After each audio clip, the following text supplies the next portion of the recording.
সাইকেলগুলো কত সুন্দর।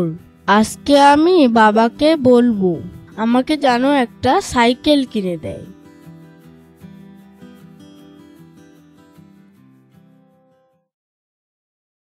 আসসালামু আলাইকুম বাবা। ওয়ালাইকুম আসসালাম। মুহাম্মদ, কেমন আছো? আলহামদুলিল্লাহ, আমি ভালো আছি। বাবা, প্রতিদিন হেঁটে হেঁটে মাদ্রাসা যেতে আমার ভালো লাগে না, তুমি আমাকে একটা সাইকেল কিনে দিবা। কিন্তু মুহাম্মদ, তুমি তো সাইকেল চালাতে পারো না। আমি শিখে নিব বাবা।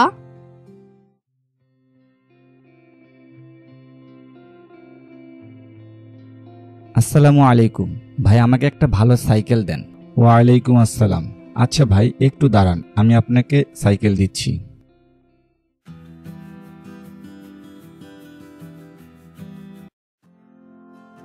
মুহাম্মদ, এই যে তোমার নতুন সাইকেল, যাও তুমি মাঠে গিয়ে চালানো শিখো।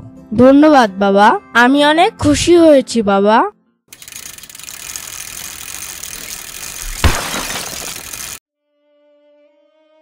বাবা বাবা বাবা। কি হয়েছে মুহাম্মদ, তুমি কাঁদছো কেন? বাবা, আমার বন্ধু আমার নতুন সাইকেলটা ভেঙে দিয়েছে। আমি আর ওর সাথে বন্ধুত্ব রাখবো না, আমি আর ওর সাথে কথাও বলবো না, ওকে কখনো ক্ষমাও করব না।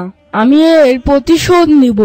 না মুহাম্মদ, কখনো প্রতিশোধ নেওয়া ঠিক নয়। আমাদের প্রিয় নবী হযরত মুহাম্মদ সাল্লাল্লাহু আলাইহি ওয়াসাল্লাম প্রতিশোধ নয়, বরং আমাদেরকে ক্ষমা করতে শিখিয়েছেন। ক্ষমা করা মহৎ গুণ।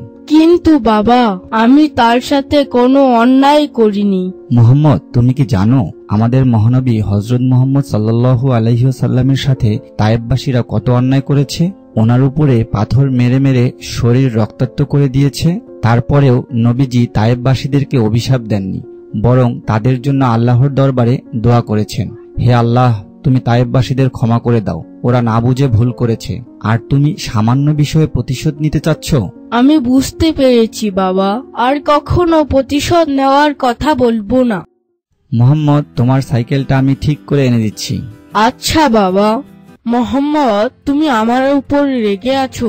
আমাকে ক্ষমা করে দাও বন্ধু, আমি তোমার নতুন সাইকেলটা ভেঙে দিয়েছি।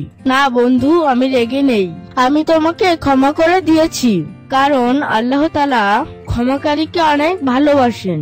বাবা আমার সাইকেলটা ঠিক করে দিয়েছে, আর আমি সাইকেল চালাতে শিখেও গিয়েছি।